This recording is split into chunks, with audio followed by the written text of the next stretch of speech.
Section 91 आज हम पढ़ेंगे exclusion of acts which are offences independently of harm caused. The exception in section 87, 88 and 89 do not extend to acts which are offenses independently of any harm which they may cause or be intended to cause or be known to be likely to cause to the person giving the consent or on whose behalf the consent is given.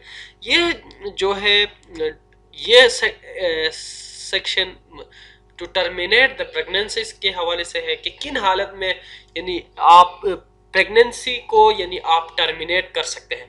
जी हम देखें for example अगर कोई बंदा जाके doctor के सामने जाता है और उसे कहता है कि भाई मैं यानी अपनी ये प्रेगनेंसी टर्मिनेट करना चाहता हूँ, तो ये ऑफेंस है। क्योंकि भाई आप यानी जब एक यानी प्रेगनेंसी को आप टर्मिनेट करते हो, ये ऑफेंस है डॉक्टर के लिए भी और उस माँ के लिए भी, दोनों के लिए।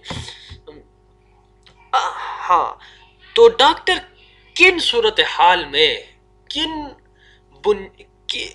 किन वजूहात के बुनियाद पर इस प्रेगनेंसी को यानी टर्मिनेट कर सकता है? सिर्फ और सिर्फ उस हालत में डॉक्टर इस प्रेगनेंसी को टर्मिनेट कर सकेगा जब माँ की जिंदगी यानी खतरे में हो। अगर उस प्रेगनेंसी की वजह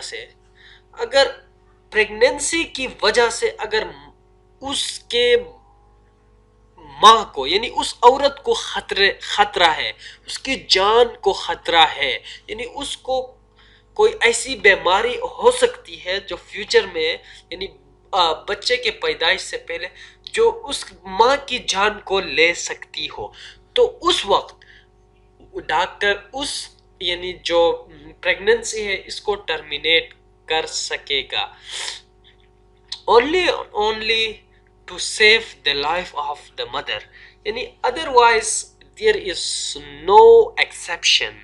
यहाँ एक्सेप्शन नहीं है।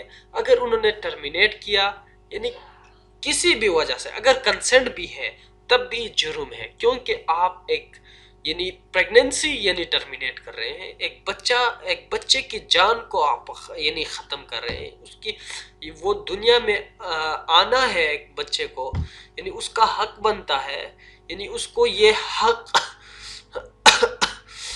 हासिल है कि एक बच्चा है जो इसके माँ के अंदर है। जब वो माँ के अंदर जब जन्म पैदा होता है तो उस वक्त से उसका हक बनता है इस दुनिया के ऊपर कि वो जिंदा जिए और वो जिंदा रहे और इस दुनिया में आए और अपना जिंदगी गुजारे है। तो इस हवाले से देखें जनाब, only and only to save the life of the mother, otherwise there is no exception. You cannot terminate any pregnancy. तो उम्मीद करता हूँ कि दोस्तों आज का ये मुख्तसर सा और ब्रीफ सा लेक्चर आपको पसंद आ गया है। अगर नहीं आया तो फिर भी आप कमेंट सेक्शन में अपना क्वेश्चन कर सकते हैं। तो तब तक फिर मुझे दीजिए इजाज़त, फिर मिलते हैं अगले सेक्शन में। अपना बहुत सारा ख्याल रखिए। अल्लाह हाफिज़, बाय बाय।